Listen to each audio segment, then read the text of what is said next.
As I mentioned, sermon is Mother's Day focused, and also, as I mentioned, I'm sensitive at this time of year for various reasons, and part of that sensitivity is because of the recognition, especially as I counsel different folks, know that we have people in so many different situations as far as being a mother, wanting to be a mother, losing children, all sorts of different experiences that people have had, and you want to be sensitive to that. And when you celebrate our group, then you know that you may offend somebody or come across as insensitive, and I certainly don't want to do that. We are grateful for all the women that are here. That's why we gave out flowers to everybody, and knowing that everyone's in a different situation. In the past, I've read something that I thought was just fabulously done, and people have asked for it when we've done this, and so we have this in your bulletin, so you may see this. But I'd like to read this as well this morning, just to communicate that where our hearts are with you. And so you can follow along if you want, or just sit back and listen. It's titled The Wide Spectrum of Mothering. To those who gave birth this year to their first child, we celebrate with you. To those who lost a child this year, we mourn with you. To those who are in the trenches with little ones every day and wear the badge of food stains, we appreciate you. To those who experience loss through miscarriage or failed adoptions or running away, we mourn with you. To those who walk the hard path of infertility, fraught with pokes, prods, tears, and disappointment, we walk with you. Forgive us when we say foolish things. We don't mean to make this harder than it is. To those who are foster moms, mentor moms, and spiritual moms, we need you. To those who have warm and close relationships with your children, we celebrate with you. To those who have disappointment, heartache, and distance from your children, we sit with you. To those who lost their mothers this year, we grieve with you. To those who experienced abuse at the hands of your own mother, we acknowledge your experience. To those who lived through driving tests, medical tests, and overall testing of motherhood, we are better for having you in our midst. To those who have aborted children, we remember them and you on this day. To those who are single and long to be married and mothering your own children, we mourn that life has not turned out that way, the way that you long for it to be. To those who step-parent, we walk with you in these complex paths. To those who envision lavishing love on grandchildren, yet that dream is not yet to be, we grieve with you. To those who will have empty nests in the coming year, we grieve and rejoice with you. And to those who are pregnant with new life, both expected and surprising, we anticipate with you. This Mother's Day, we walk with you. Mothering is not for the faint of heart, and we have real warriors in our midst. We remember you. I think that's wonderful to be able to express that, and even then, maybe we left somebody's experience out. And we apologize to you if that is the case. Our heart and intent is to reach out and love and care and concern and let you know that you're loved, and if there's anything that we can do, we want to be able to do that along with you. We want to celebrate our moms. During the worship time, Kimberly Robinson came up and asked if she could share something that is expression of something for her and her mother. Go ahead and come on up here, and you can bring some help too if you'd like. Oh, can you get that one back on? Thank you. Come on up here, Clint. Yes, I'm bringing support. Yes, that's good. Kimberly asked if she could share this with you, and I told her that we would take a moment to let her do that.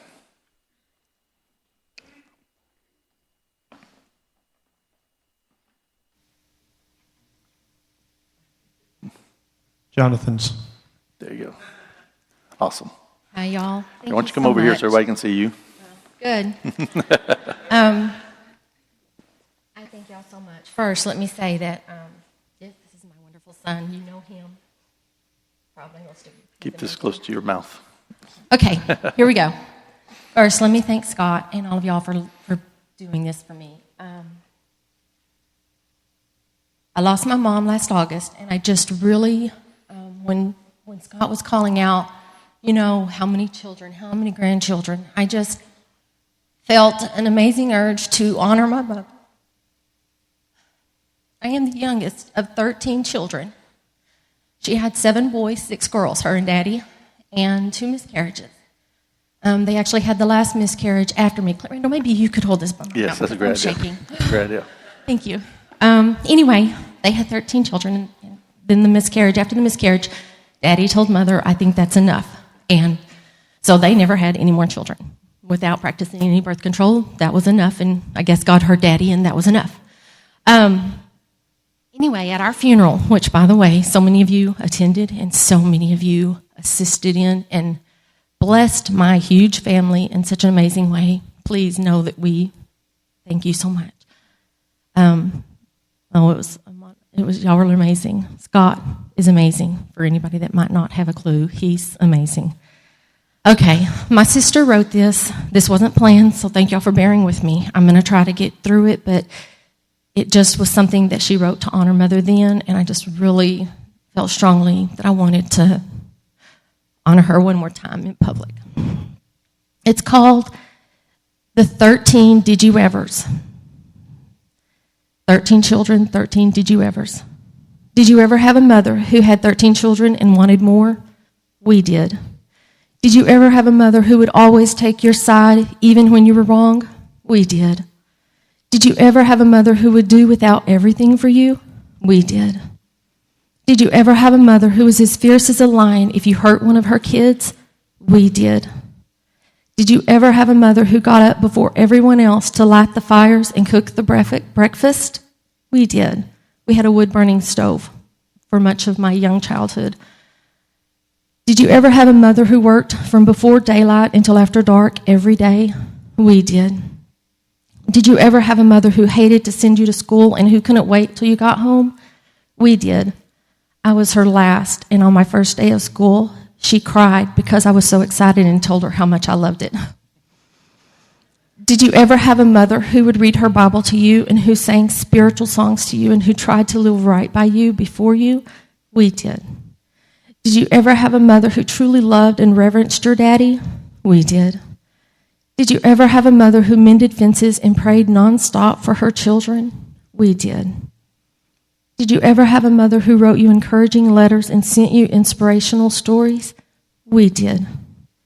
Did you ever have a mother who thought her kids were the best? We did.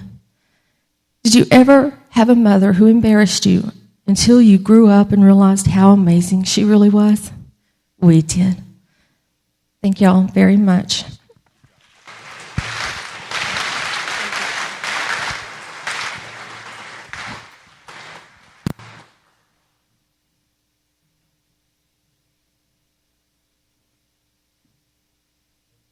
That's hard to do, to get up here and do that. I'm grateful that you were able to come up and honor your mother in that special way, that she's gone home to be with the Lord this past year. So we are getting to the scripture. We're getting to Proverbs chapter 31. Now, if you're familiar with Proverbs 31, a lot of people are. You may not know all the Proverbs, but Proverbs 31 stands out for many folks because it is the passage that talks about a virtuous woman. And I know that when we start talking about this, sometimes women start to cringe. They've told me they start to cringe. They feel like they're beaten over the head, that this is what you should be like, and people try to fit this mold and try to explain and say, this is it and you're not it. And that's not good. Mothering is a challenge, and I think it's great that we have a description of what a virtuous woman looks like. We're going to look at it a little bit differently than maybe you have looked at it in the past, possibly, I don't know, but we're going to come at it a little bit differently than what the norm is, actually, as we look at this passage. But I do know that when we set these standards on people, they tend to feel that there's this box or this expectation they can never live up to, and they just want to give up and say, I can't ever do that. And I don't think that's the intent of Scripture, obviously. I don't think that's why we have what is written there. And I know motherhood is difficult, and I came across a poem. I think I've read this to you before. I kind of like it because it seems to be a description that some women kind of come to when they feel beaten over the head and say, this is where I'm at. This is where I want to be. The title is called this. It's basically a poem. I wish I were a bear. I wish I were a bear. If you're a bear, you get to hibernate. You do nothing but sleep for 6 months. I could get used to that. And another thing, before you hibernate, you're supposed to eat yourself stupid. That wouldn't bother me either. If you're a mama bear, everyone knows you mean business. You swat anyone who bothers your cubs. If your cubs get out of line, you swat them too. Your husband expects you to growl when you wake up. He expects you to have hairy legs and excess body fat. He likes it. I wish I were a bear. There you go. Some people agree with that. Yeah, it's a challenge to try to meet up to people's expectations and standards, and then when you pull out the Bible and beat them over the head with it, it makes it probably even more challenging. Proverbs chapter 31, it begins in chapter 31, verse 1. It begins with a description of a king describing what his mother told him. I think sometimes we kind of lose sight of the fact that possibly the second half is still this wisdom from mom, this information from mom where mom says, son, this is what you need to be looking for. And this is a mother who had a son who was king. And so she had some specific things for him. This is the words of King Lemuel, the utterance which his mother taught him. So he's apparently writing this down. He said, this is what mom said to me. Mom said, what my son? What son of my womb? What son of my vows? Possibly she made some kind of vow like Hannah did. We don't know exactly what that is, but maybe she dedicated her son to the Lord as well. And she said to him, do not give your strength to women, nor your waist that which destroys kings. Now, if you've read through the book of Proverbs, you see that this probably fits quite well at the end of Proverbs because he talks over and over again about the adulterous woman. And he kind of compares that here at the end with the virtuous woman. But we see that the adulterous woman is enticing and leads people astray. And so she is saying to him, don't let that sap your strength to take you away where you're focused on things you shouldn't be focused upon. Don't go for the adulterous woman. Be committed to your wife. And she's going to talk about that wife here a little bit later. Then he says, what she said to him, it's not for kings, O Lemuel. It is not for kings to drink wine, nor for princes intoxicating drink, lest they drink and forget the law and pervert the justice of all the afflicted.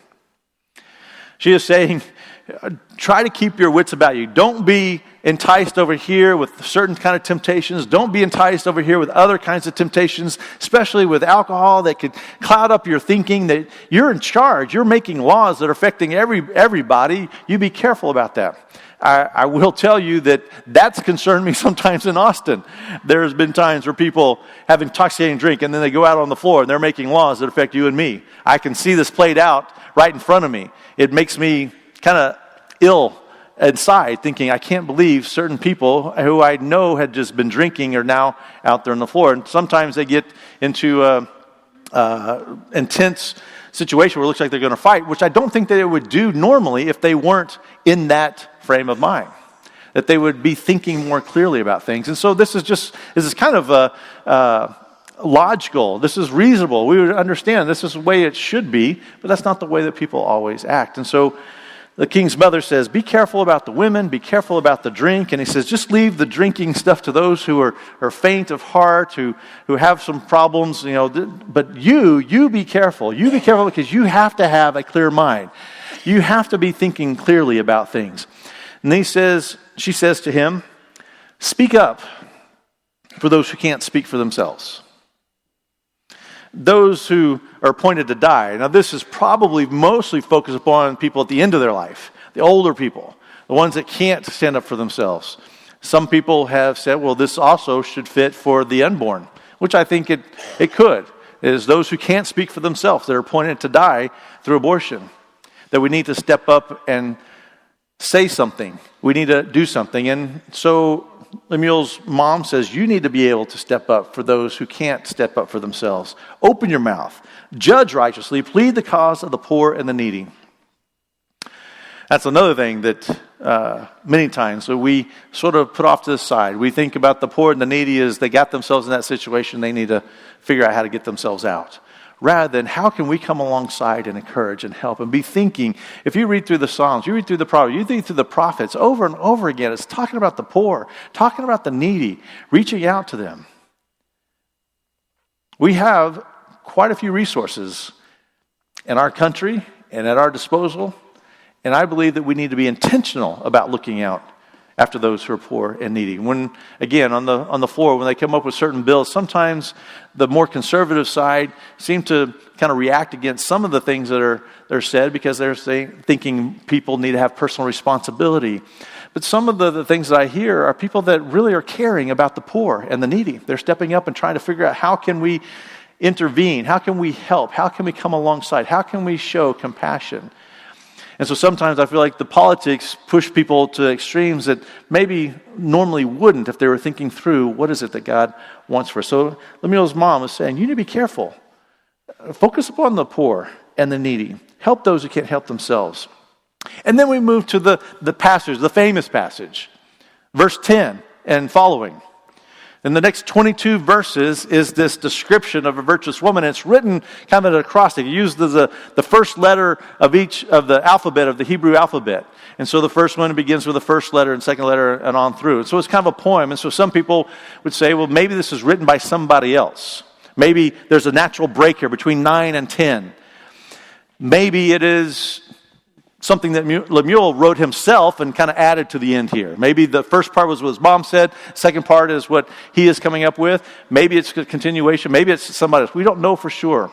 But it seems to have some kind of flow there. So it seems like somebody thought it ought to go here. And it seems like it's very possible this could be a continuation of what we've just been hearing. That it's a continuation of mom telling son, if you want to have a virtuous wife, avoid the adulterous women, avoid the drinking, do what you're supposed to be doing, and this is how you can have a virtuous wife, one who exhibits certain virtues, which he'll describe here. So who can find a virtuous wife? For her worth is far above rubies. Very valuable, hard to find. The reason why rubies or any kind of precious jewel is valuable is because they're rare. And so he's basically saying this rare. It's rare to find this, but if you want to, here's what you ought to do. Verse 11, I believe it's possible that there's this cause and effect that we mostly think of if they have a virtuous woman, then the husband will trust her. And I think that is part of this. I mean, that makes sense. If you have a virtuous woman, that leads to trust. But I also think it's possible that they're describing this cycle that goes in the positive direction. If you trust your wife, you show her trust and honor and respect, that these virtues will blossom in her. I believe that that's the way it happens with men and women.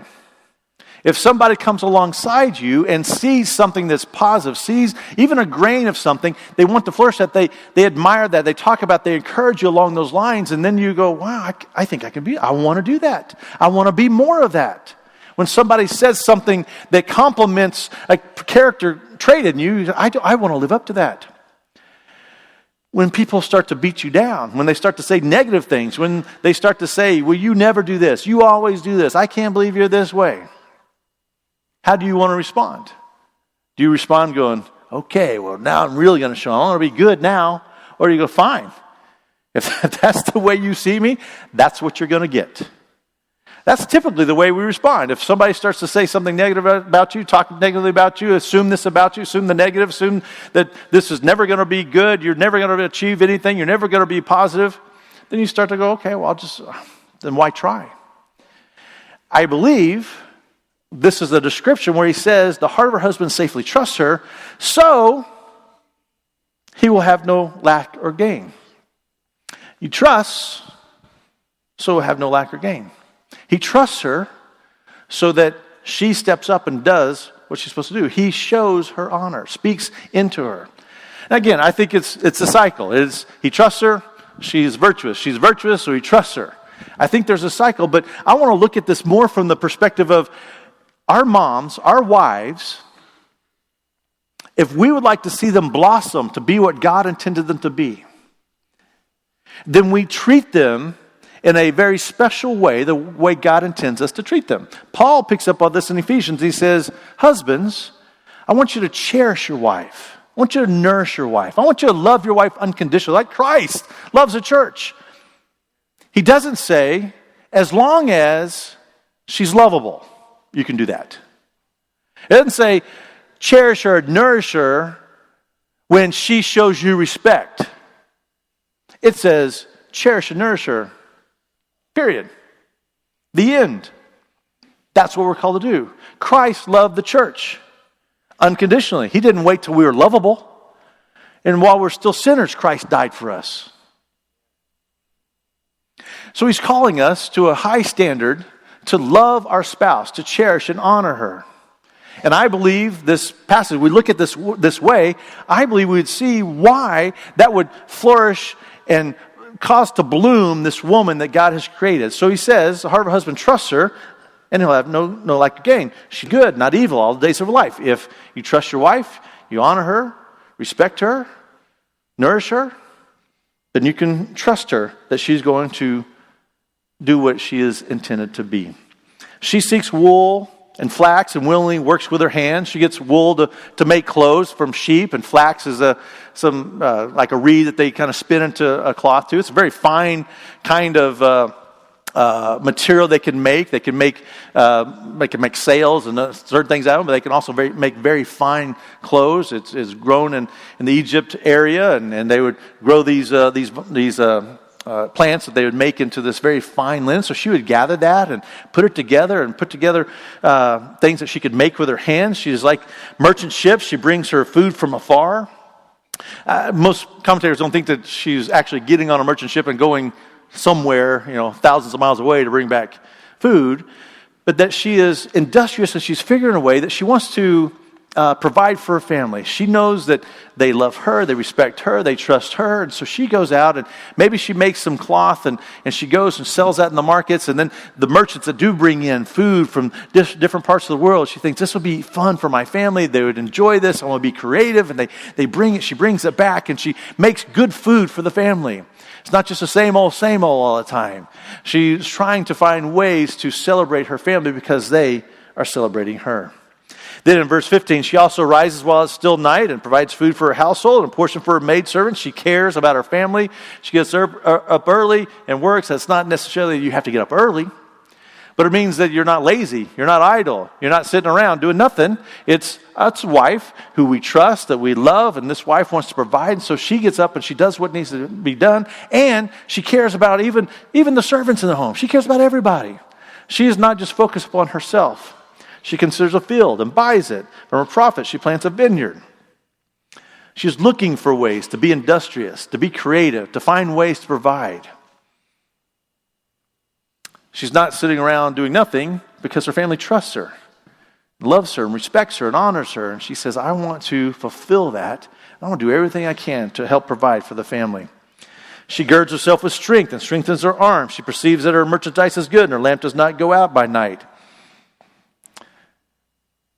She's strong. Probably this is physically strong, but also probably internally strong. Later he'll mention that as well. But just she gets up and she works. When she girds herself with strength, she gets ready to work. That's what they would, when they gird something, they would take kind of the loose robes and kind of stuff it into their belt and kind of get ready to do something.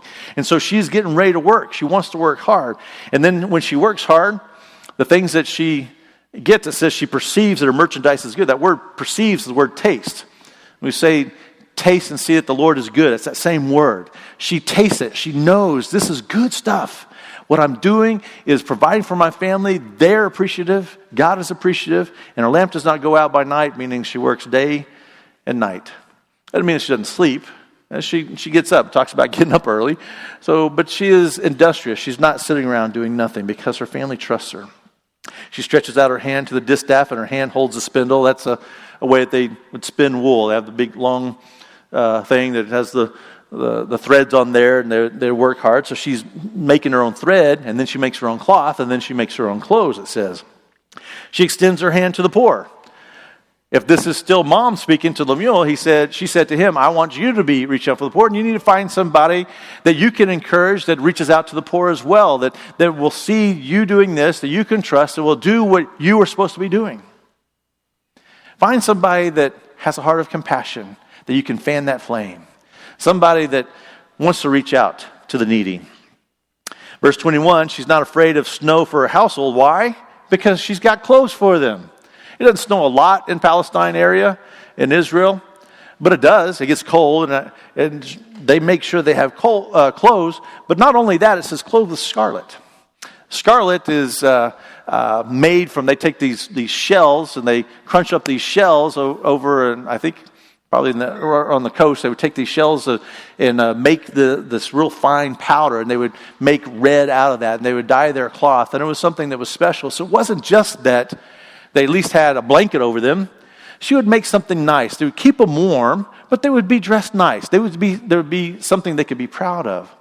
Some have said, I think the Septuagint kind of changes the word to maybe double clothing, that maybe just clothes that keep them warm. And I think it's possible, but in light of the next verse, I think it probably is this scarlet, that there's something red, meaning it's something special.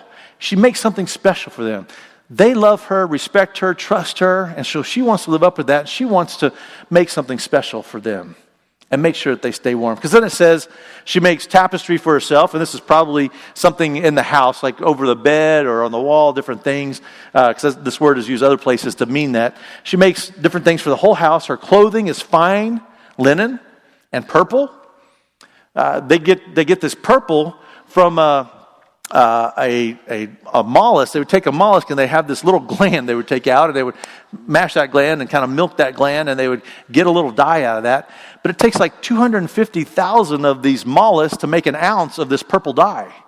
It's very valuable. This is why royalty is associated with purple, because they would have purple clothing, because they would know you have to have much of this dye to have this purple clothing. So it's saying that she makes sure that the things that are to the household are nice. Everybody has something that is warm and takes care of them and treats them special. She loves them and shows them great respect. Verse 23, her husband is known in the gates. The gates is place where it's kind of like the courthouse, the county courthouse. This is where the decisions are made. They're kind of like the state capitol, where laws are made and people are making decisions that affect the whole city or the whole town. So when he's there, everyone knows about him. He loves, trusts, respects his wife, and she lives up to that, and everyone knows that. I think that's cool. What a neat reputation. What a neat honor. And it may be, we don't know this, but it may be the reason they know it is because he tells them. He's in the gates. You go, guys, I know you're complaining about your wife. I know you say they don't do anything. I know you're telling me they're just jabbering. They just eat bonbons and watch television, whatever they do in ancient Jerusalem. I know that's what you're complaining about. Let me tell you about my wife. And he lifts her up. He says, I trust my wife. My wife is wonderful. Her husband is known in the gates. Maybe it's because he tells them. Maybe it's a couple of things. Maybe the reputation around town. They know this woman is industrious and she cares for her family. When he sits among the elders of the land, they hear about it possibly. She makes these linen garments, and not only for her family, but she sells them. She gives these sashes to the merchants. Verse 25, and now it mentions this other kind of strength. Strength and honor are her clothing. She shall rejoice in time to come. She has strength in her being, that there is honor that is lifted up because she is a woman of integrity, that she is worthy of being trusted because people are trusting her. She is living up to that. And it says that she shall rejoice in time to come. That word rejoice is the word laugh. She can laugh at the future because I'm not worried about it.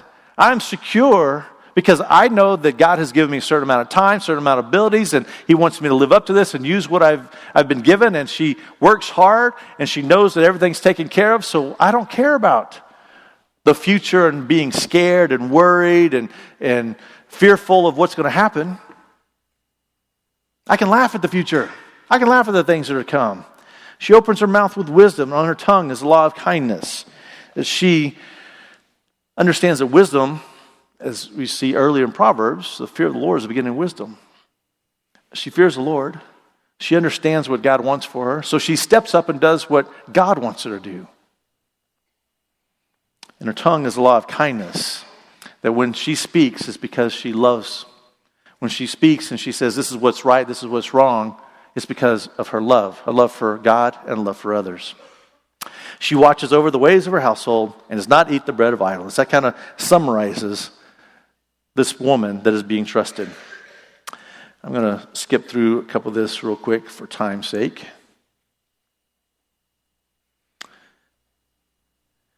And then it says, her children step up and call her blessed. They say, we are happy that you're our mother. We are happy with what you have done. We are grateful for who you are. We want to lift you up and honor you. Her husband also praises her. As I said at the beginning, it's kind of bookend. You have a husband who trusts his husband or his wife. I've been in Austin a little too long, apparently. I need to come back to Magnolia and clean off a little bit before I go back. This husband trusts his wife, and this husband praises his wife. Her husband also, he praises her. He says, there are many women out there who have done well, but you are it. You are the bomb, whatever people say today. You are it. You excel them all. What woman would not want to live up to that?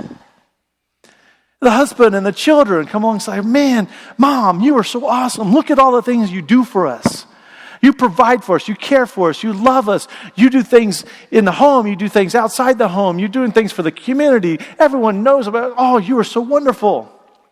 If we were to share that with our moms, with our wives, would they not want to live up to that? It's not us beating them over the head going, hey, here's the standard. How come you're not doing so good? How come you're not meeting this perfect standard? It says in Proverbs, you're supposed to be doing this. Why aren't you doing this, woman? Try it. See how well that goes for you. You can join the high five club right off the bat. Then he finishes with this. Charm is deceitful and beauty is passing, but a woman who fears the Lord, she shall be praised. As I mentioned, it talks about her being a woman of wisdom, and then it mentions that she's a woman who fears God. That she can be beautiful on the outside and inside. The outside, sometimes some wrinkles and other things come, but you still see the real charm that's there in somebody who loves God and loves others. They are still beautiful. And you want to praise and lift that up. Give her the fruit of her hands. Give her what she is due. She has stepped up and honored God and honored her family and let her own works praise her in the gates. She should be honored. So if we are trying to find this virtuous woman, which is what many times we use this chapter. Here's a virtuous woman. And it's probably a good example if you're a young man and you're trying to find a wife. Find somebody that seems to be exemplifying these things and then fan that flame and move forward. But if we're looking for that virtuous woman, that wife, that mother, I believe the way that you find it is the husband, the family honors their mother for her virtues. That's where you're going to find that virtuous woman. So today, it's Mother's Day. And we want to honor the mothers in our life. And so hopefully today you go from here excited and looking for those things in your mother's life, in your wife's life that you can fan, that you can compliment, that you can encourage, and you don't do it just do it on Mother's Day. You do it tomorrow and the next day and the next day. Don't be looking for all the challenges and difficulties of people's lives. We all have those. Look for the virtues and fan that flame and honor our mothers. Let's close with prayer. As we close, I like to end